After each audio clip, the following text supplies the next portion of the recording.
Radona zazera zelce kızıl zanı ke İsviçre Zürich terma ama mesela dese işte Gulano vajmıke eta ju nustogma raştama Hasan Kaya kamu da munaskede ma bixir bun. Abi her. Sutra ve sarında. İyiyim sağ ol. Matsa kundu zararını bana kırındı gosu. Onu da biliyorum da işte şimdilik ben Türkçe konuşayım. Çok seri konuşamıyorum. Biraz zorlanıyorum o konuda. Çansori dövere vijya. Ben 6 yaşında çıktığım için köyden İstanbul'da genellikle büyüdüm. Onun için dille bağım sadece anlama düzeyinde kaldı. Fazla da konuşamadığımız için İstanbul'da bir şekilde kaybettik dilimizi ama yine de anladığım için de mutluyum. Heya grundu. Hasan Kaya kamu koytra tene nasıl bir kelime? Ben Dersimliyim. 6 yaşında İstanbul'a göçtüm. İşte hep söylediğim gibi Dersim'de doğdum. Dersimde koytra var Dersimde. Erzincan sınırları içinde kalıyor benim doğduğum köy. Hınzoru diye küçük bir köy, dağ köyü. Orada doğdum. Zorun? Hınzoru. Hınzoru. Evet. Hınzoru. Hınzoru. 6 yaşında İstanbul'a geçtik işte. 19 yaşında da İsviçre'ye geldim. Yani Dersim'de doğdum, İstanbul'da büyüdüm, İsviçre'de yaşlanıyorum. Ya tabii kokumu. Evet. Kitabı tüveci ditentaracı ditelme dersesini ka. Alevilik, Kızılbaşlık. Sınayserin üstlerini kitabı. Yani genel olarak Alevilik üzerine yapılan tartışmalara ben de bir ucundan katıldım.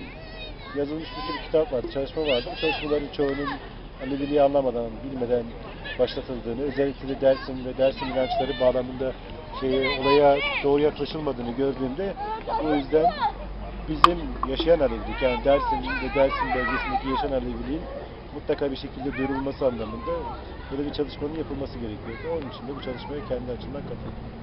Daha fırın gördü, daha ki zonu maser, kamya maser da açtı eso. Kitabı da kitaplarınızda yazılar ve dersimler hakkında yazılar var mı?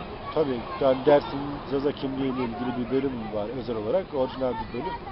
Orada işte Dersim Kızılbaşların özellikle Dersim inançlarının içerisinde yer aldığını ve bunun Dersim kimliğiyle de bir bağının olduğunu vurgulamaya çalıştım. Bu kitabın bir bölümü olarak işlenmiş bir bölüm olarak yer alıyor.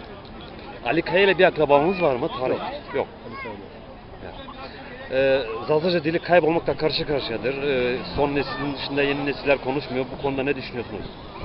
Evet, bu hatayı bizim kuşakla yaptı, yani biz yaptık. Bizden öncekiler de özellikle Dersim bölgesinden çıkanların hemen hemen hepsini yaptığı bir hata. Gittikleri yerde konuşulan dili konuşmayı öncelikle yeğlediler. Bu çok yanlış bir şeydi. Ama daha bilinçli olarak bu çalışmalara yönelilebilir, tekrardan canlandırılabilir diye düşünüyorum.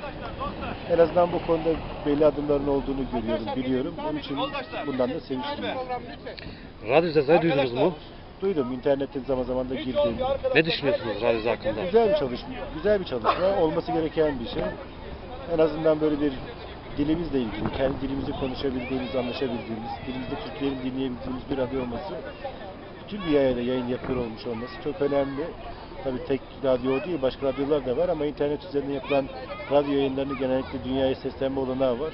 Bütün dünyadaki Zazaların, Zazaca bilenlerin dinleyebileceği, girebileceği güzel bir radyo diye düşünüyorum. Siz Radyo Zaza üzerinden dinleyicilere, tüm halkımıza, millet-i savana.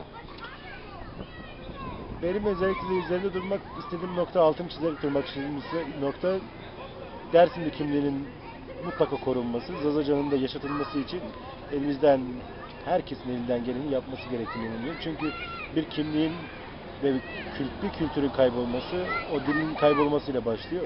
Dilimizi kaybettiğimiz anda dilimizle kültürümüze uzanan yolu da kopartmış oluyoruz. Bu en büyük yapacağımız hata olur. Onun için dile sahip çıkarken de bununla beraber olan, onunla var olan, yaratılmış olan kültüre de sahip çıkılacağı için önemli olduğunu düşünüyorum. Dilimize ve kültürümüze sahip çıkmanın gerektiğine inanıyorum. Örnek sizin ailede veya da sizin evde Zazaca kaybolmuştu. Yani size artık gelecek nesiller bir başka kimlik verecekler. Ne diyorsunuz? Yok, bizim evde kaybolduğunu düşünmüyorum ve biz çok yaygın konuşmasak bile en azından Zaza bilincimiz olduğunu söyleyebilirim. Yani Zaza olduğumuzu biliyoruz ve bu konuda... Zaza mısınız? Tabii Zaza'yım. Tabii Zaza'yım. Buna da onur duyuyorum. Vysby, praživo. Čí zónu mara vazı kızı kera. Besekera barcı kılamı vazeri. Ya eski Zaza'yım tabii ki yani. Tabii ki Zaza'yım. Bunun yatsınacak bir yarı yok ama Ne yazık ki akıcı konuşamıyorum ama bir Zaza bilinci en azından bende var. O konuda yaptığım çalışmalar var. Bu çalışmaları derinleştirmekten yanayım. Ya dili öğrenme konusunda da kesinlikle daha yeniden canlandırmak ve geliştirmek açısından gidip Dersim'de bir uzun zaman kalmayı düşünüyorum. Böyle bir planım da var. Wes var vun. Tesuhu piem vazradonu zazayır nakıma göstani tarafine. Valla ne diyeyim bilmiyorum bu konuda. Aslında ne diyebilirim ki bilmiyorum. O konuda. Selamı bazı. Yani bütün Para dostlara, herkese selam ve Radyo Zaza'yı dinlemeye devam edin. Mike Smart ve zero işlere karşı Gurismar Rusher vun kadı haberi Hızırma da hevalvo. Evet, Hızır bizde, hepimizle beraber olsun. İsviçre Zürih'ten selamlar. İsviçre'den selamlar evet hepinize.